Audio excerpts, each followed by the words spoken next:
Sa paanan ng Sierra Madre, may isang watershed na halos singlaki ng buong Metro Manila.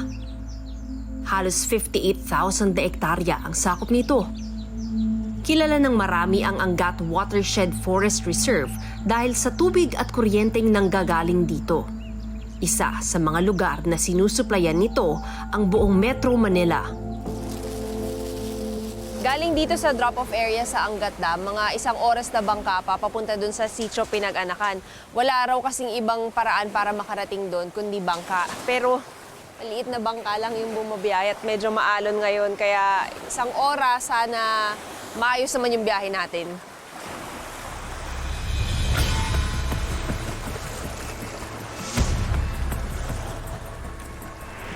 Makulimlim ang langit.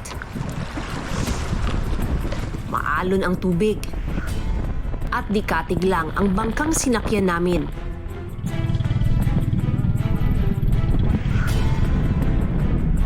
Pero kung gaano kaalon ng biyahe, ganoon naman kapayapa ang paraisong dinaanan namin.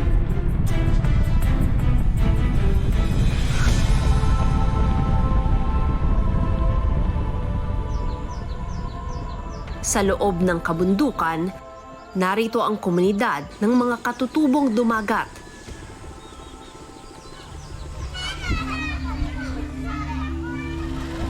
Simpleng namumuhay sa tahimik na kapaligiran.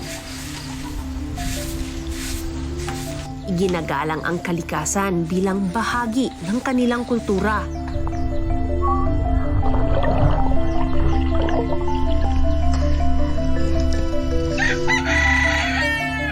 Subalit para sa mga nakatatandang residente rito, hindi na sapat ang nakagisnan. Nais nilang baguhin ang imahe ng kamangmangan. Ang tanging kaagapay nila sa pag-aaral, isang kapwa dumagat at isang piraso ng antipara na pinagpapasapasahan sa ngalan ng kaalaman.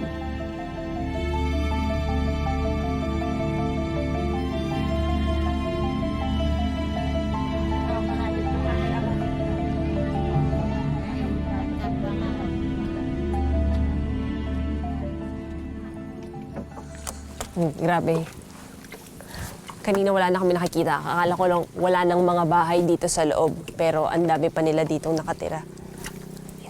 Nang marating namin ang Sitio Pinag-anakan, mahaba-haba pa ang lalakarin papunta sa itinuturing na classroom ng mga dumagat.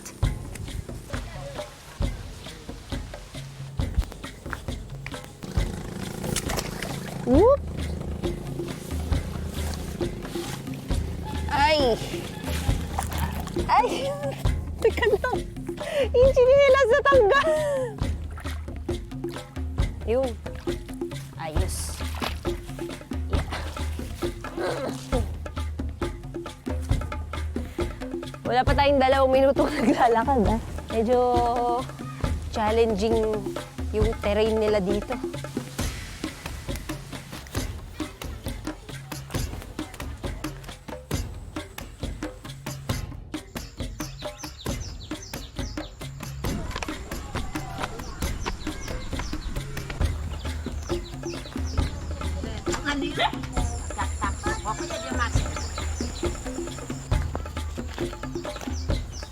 Kasabay kong nagdatingan ang matatandang dumagat papasok sa maliit na kubong ito.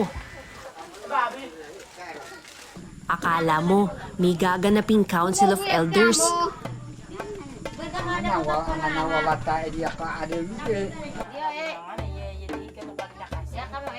Pero iba ang pakay nila. Sila ang mga mag-aaral ng para-teacher na si Ma'am Melona.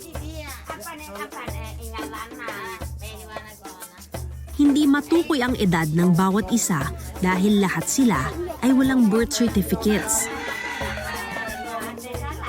Ang classroom dito sa sala ng bahay kubo nila. Sane de Guzman. Esther de Guzman. May maliit na blackboard at kaunting mga papel at lapis. Kahit po pala yung matatanda na kami, may pag-asa pa palang matuto. Kung kaya lang, andoon din yung pag-i-interest ng bawat isa.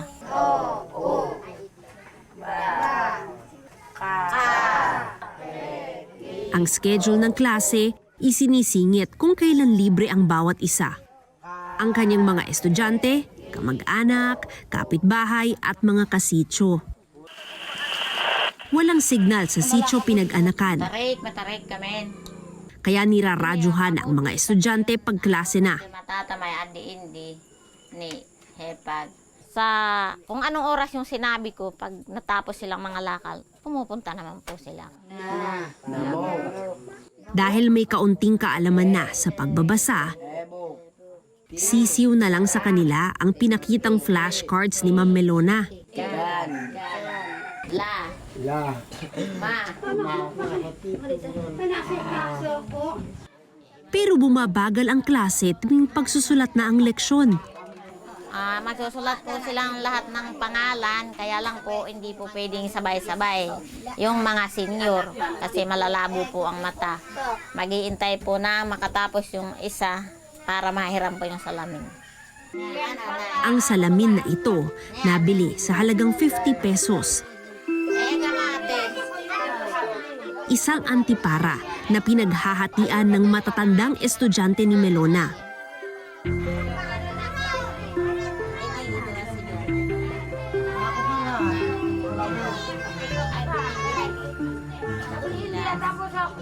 Magsisimula kay Ma'am Melona, saka ipapasa ang antipara sa susunod na estudyante. So pati po kayo kasali pa sa paghati-hati? Ay, opo. Oo. Malabo din po ang mata ko pa ako nagbabasa. Opo. Pagsusulat. Okay. Para mataas yung grado niya. Kasi mas malabo na siya para sa akin eh. Mamaya ako na nito. Masakit ang natapos eh. Bibili natapos man yun ay kuwan. Mataas yung grado nito. Kasi ako 100 ako eh. Pero malabo pa siya para sa akin. Mga 200 siguro to.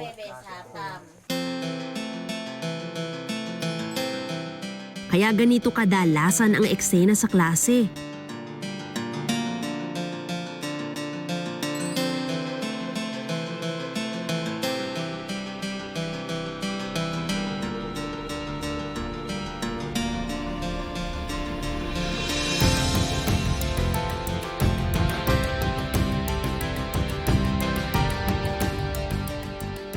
Yung iba dun sa mga estudyante, hindi pa nakakasimula dun sa activity kasi nag-aantay pa sila ng salamin kasi malabo yung paningin. Hindi rin nila magawa ngayon.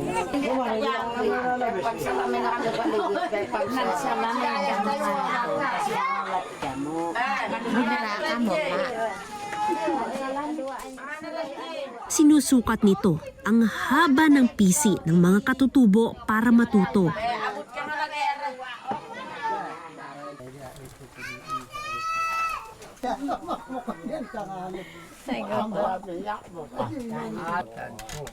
Sa ibabaw po, maliit.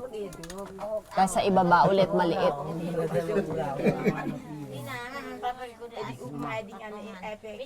Ito po. Lakihan nyo lang siya. Ang mas nakababata naman, bit-bit pa ang mga anak dahil wala silang mapag-iiwanan.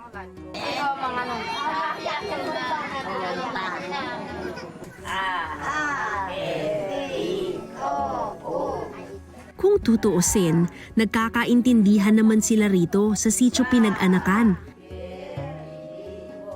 Pero may kanya-kanyang dahilan ang mga dumagat bakit sila nagpupursige na matutong bumasa at magsulat. Ay, kahit na isang tuldok man laang, wag na yung padampi. Kasi mas mahalaga ho ngayon yung sulat kamay. Kaysa roon sa yung padamdak. Opo, yung papagarito. Yun po yung kailangan namin na kahit na paano ay kami makapirma man laang ng mga pangalan. Ang mga kalalakihan katulad ni Tatay Rudy, Roberto at Armando, sawang-sawa na raw sa panluloko na nararanasan tuwing lalabas ng bundok. Pero hindi ho, kasi ako may anak din na medyo nang-aral din ng kaunti. Kung siya ang nakikiharap sa mga Tagalog, medyo iba yung turing sa kanila ng mga Tagalog kasi alam nila na hindi siya basta-basta maluloko. Pero kung kami, ay tuwan-tuwa sila na yung wala kami mga kaalaman, tuwan-tuwa silang, sige po, tara, upo ato. Sa kaso ni Tatay Rudy, sa tuwing magbebenta ng mga huling isda, lagi raw silang nagugulangan pagdating sa bayaran. Minsan, naluloko pa rin kami sa pagtutuos ng aming mga kalakal. Pagtutuos, anong nangyayari po? Ayun pong inaakala namin na talagang yun na ang kapares ng kilo, ay natatantya na rin ho namin kasi yung tunay na kiluhan. Ay minsan, tantya namin na talagang yun na yung kilo niya, pero sasabihin lang kung 5 kilo, sasabihin lang, ay 2 kilo lang po ito, tatay. Hindi po kayo nagagalit, hindi kayo lumalaban. Ay, hindi ho naman kami bigyan ng bigas. Hindi ho kami bibigyan, hindi ho kami maghahaponan, mag-aamusal. Lalo raw lumalala ang pananamantala tuwing darating ang eleksyon. Pag bumubuto po kami, may mag-a-assist po sa amin na marunong. Sasabihin ko kung sino yung gusto kong iboto. Hindi naman po ako sigurado kung ngayon ang susulat niya kasi hindi nga po ako marunong sumulat at bumasa. Doon po kami na hindi namin alam kung yung gusto ba naming iboto ang sinusulat nung nag-a-assist sa amin. Tapos yung mga anak naman po namin na marurunong, hindi naman pwedeng mag-assist sa amin kung hindi po papayagan. Hindi pwedeng pumasok kasi. Opo, sa presento po. Sa karanasan naman ni Tatay Armando, kapag panahon ng botohan, nawawala ng saysay ang kanilang karapatan na bumoto dahil hindi sila sigurado kung tama ang minamarkahan nila sa balota. Alam niyo yung sinusulat niyo? Ay, hindi nga po namin alam. So meron sa inyo nagsasabi, ito na lang. Oo. Ito na lang. Bibigyan po kami ng katapulunan ng papel yun. Andun na yung mga ibubuto lang ng mga tao. Itatanong sa amin, ano ba ibubuto mo rito? Ay, hindi pala yung susulat. Pag sinabi na yun ang pangalan, yun lang po yung tatandaan. Pero yung ibinibigay po ng mga papel na doon nakasulat yung ibubuto, hindi po yun alam kung sino-sino at hindi nga po nababasa.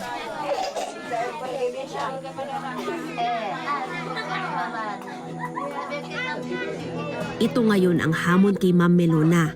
Pero dahil nag-iisa siya, hirap si Ma'am Melona natutukan lahat ng estudyante niya.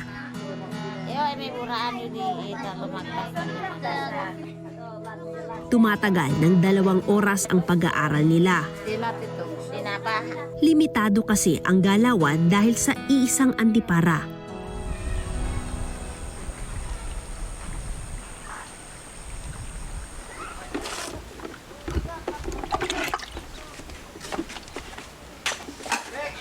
Matapos ang klase, ang maghipag na Emmy at Aneli gagayak na para mangisda. Dahil may mga pinaaral pang mga anak, kailangang kumayod ng parehong magulang. Ay, masakit ng tuhod ng buwan. Isinama ako ng mga kababaihan sa hanap buhay nila.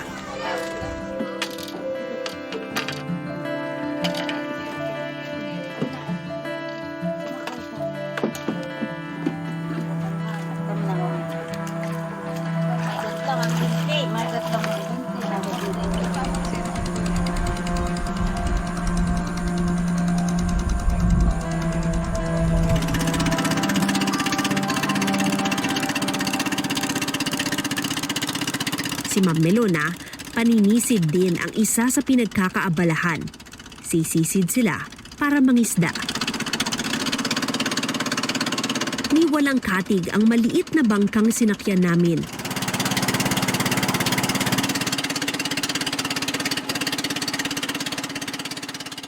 Tumigil kami sa isang mangrove. Mamimingwit si Ate Emmy habang sisisid naman kami para mamana ng isda.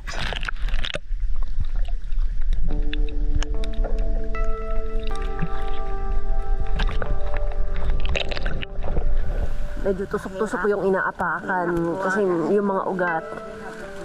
Ayan, ay. Tsaka malamig. Tumigil tubig.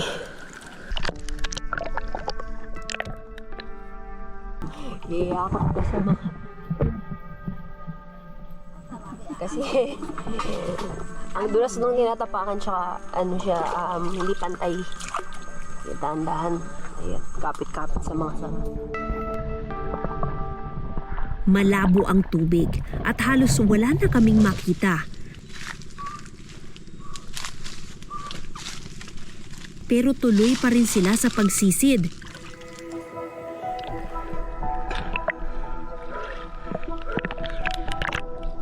Sa ilalim, pumipili sila ng tagong pwesto.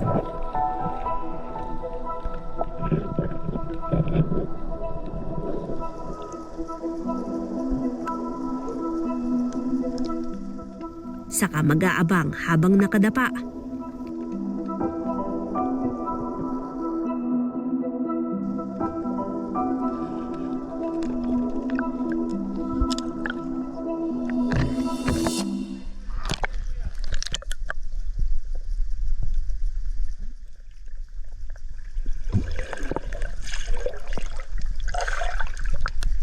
Sa tansya ko, mahigit 10 segundo ang pagpigil nila ng hininga para lamang makapana ng isda.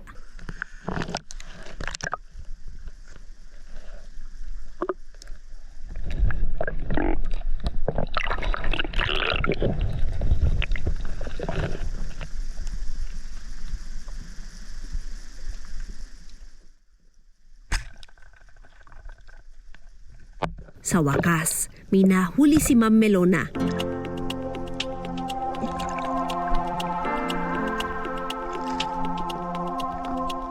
Bali, may tatlo kaming nahuling maliit.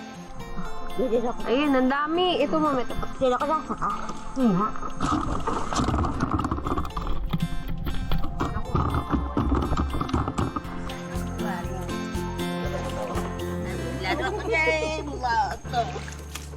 Mama, ano nangyari? Kasi, Oo. sumabit nga yung damit ko riyan, muntik na akong malunod. Ikaw ganito po kasing hindi umiinit. Nakasiksik yung mga isda doon sa mga damo, sa ilalim. Mahirap po kunin. Mahirap. Pakalamig pa.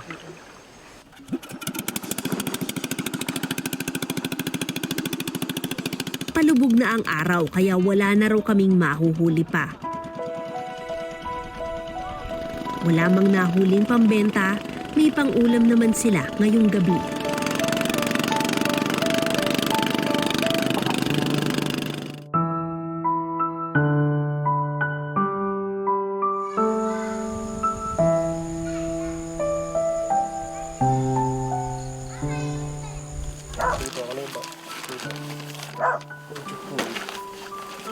Kahit maigsi, halos araw-araw naman ang klase ng mga dumagat.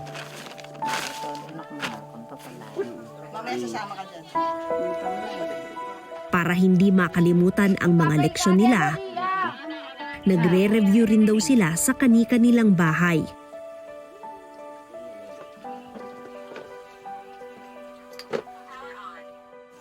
Nice lang, Nay.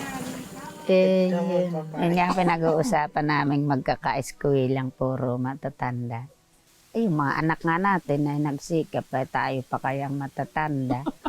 Ayan at marurunong na sila ay tayo pa kaya. Piko kayo, piko!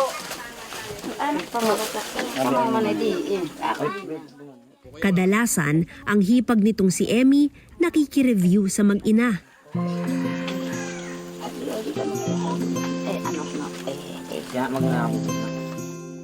Isang buwan pa lang nagsimulang pumasok sa eskwela ni Ma'am Melona ang maghipag.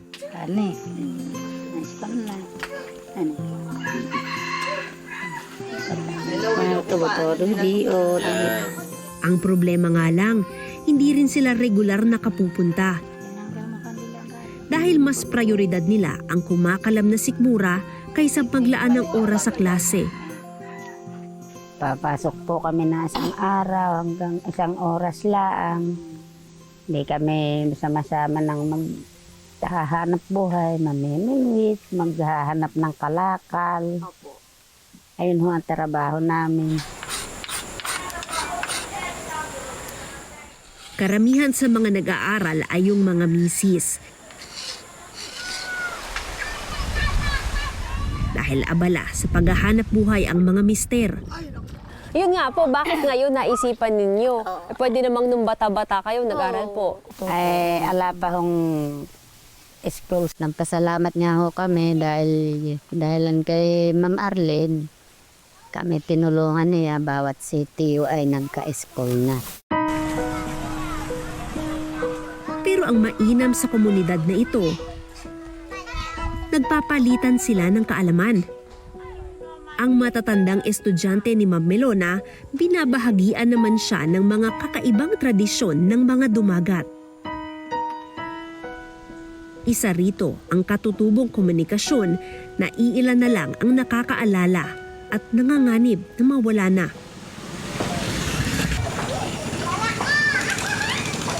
Noong panahong wala pang papel at cellphone, sa dahon nag-uusap ang mga katutubong dumagat.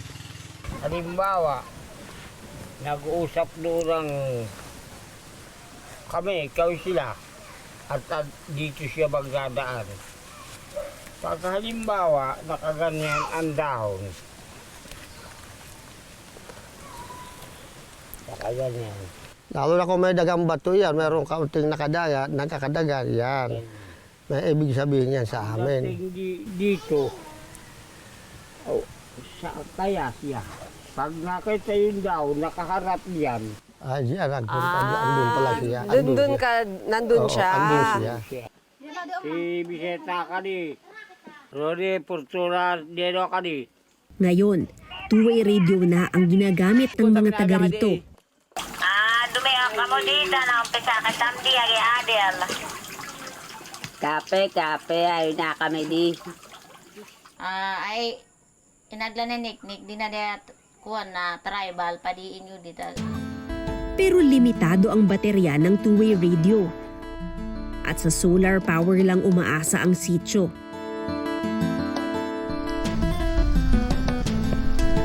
Kaya si Ma'am Melona sinasamantala ang limitasyon ng teknolohiya para mapanatiling buhay ang kultura. Ang lahat ay tiklop.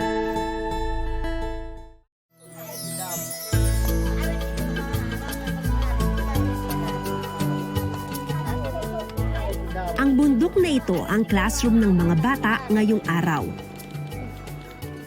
At kasamang magtuturo ni Ma'am Melona ang dalawang lolo na kanya ring estudyante.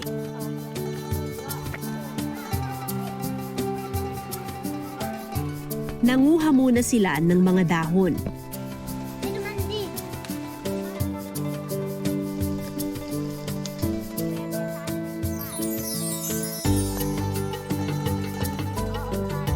Bawat isa pala may ibig sabihin. Ay, ang tawag namin ay tibig. Ang kahulugan naman ito, pag-ibig. Iniibig kita. Wait pa. Buho. Ng buong buo. Nang buong buo. Ah. Naman yan eh. Damdamin. Sa Tagalog, so, kumbaga buho. ho po, kung ano yung pangalan nung dahon, Opo. katunog niya kasi yung salita. Opo. Oh, Sobra pong gamitin yan sa yung pag-discourage ng mga nagiligawan, yung Opo. parang biblapin niya. O, paano po? Meron po yan. Ang pag-ibig ko ay hindi mapapako. Oh, Pangako. Yan ang okay. mga Oh. tapat. Ang mga batang ito ay magkakahalong grade 1 hanggang grade 10. Mga estudyante niya sa Pinag-anakan Integrated School sa subject na kultura at tradisyon. Pako. Pangako. Hindi gaya ng mga magulang nila, may pribilehiyo silang makapagbasa, makapagsulat at malaman kung kailan sila ipinanganak. Pangako. Ano man yun eh? Tiklop.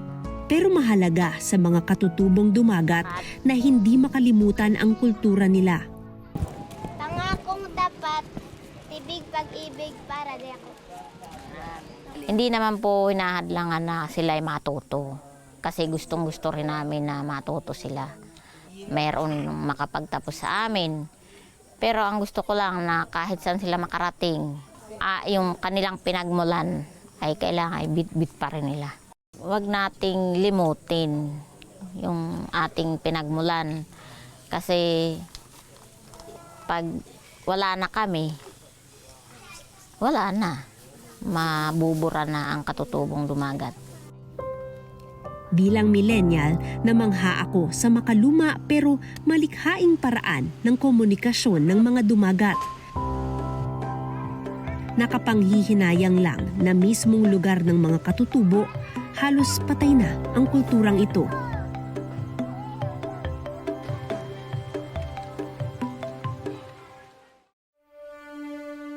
Wala nang masasarap pa para sa isang guro na makitang nakapagpabago ka ng buhay ng estudyante mo. At para naman sa mga taga-sityo pinag-anakan, walang edad na masyadong matanda basta't desidido ka. Para sa kanila, ang matutong bumasa at sumulat na lamang ang kanilang depensa para hindi na maulit ang panlalamang.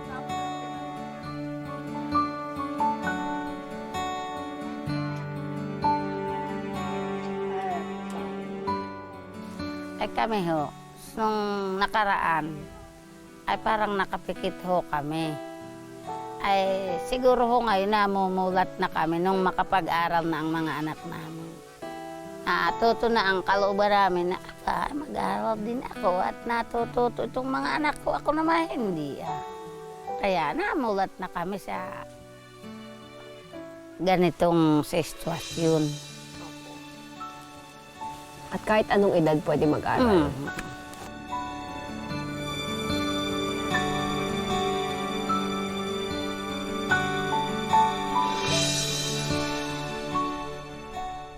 Ako po si Mav Gonzalez at ito ang Eyewitness.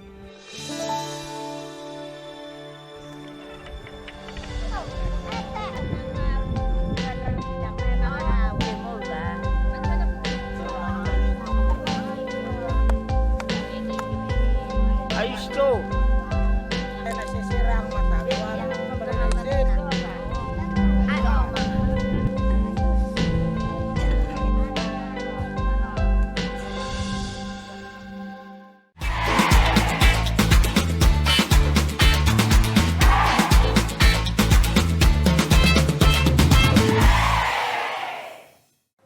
Maraming salamat sa pagtutok sa Eyewitness, mga kapuso. Anong masasabi niyo sa dokumentaryong ito? I-comment na yan at mag-subscribe sa GMA Public Affairs YouTube channel.